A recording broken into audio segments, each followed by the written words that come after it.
Hey guys, welcome back to my channel. In today's video, I'm going to show you how to switch book edition on StoryGraph using an iPhone.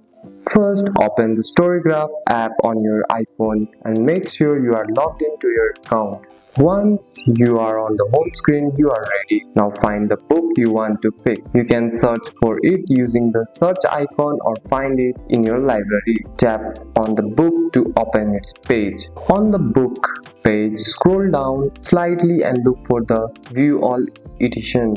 Scroll through the list and find the edition you are actually reading. Check the details like format, page count, language. Once you find the right one, tap on it. After opening the correct edition, tap switch to this edition and make this edition.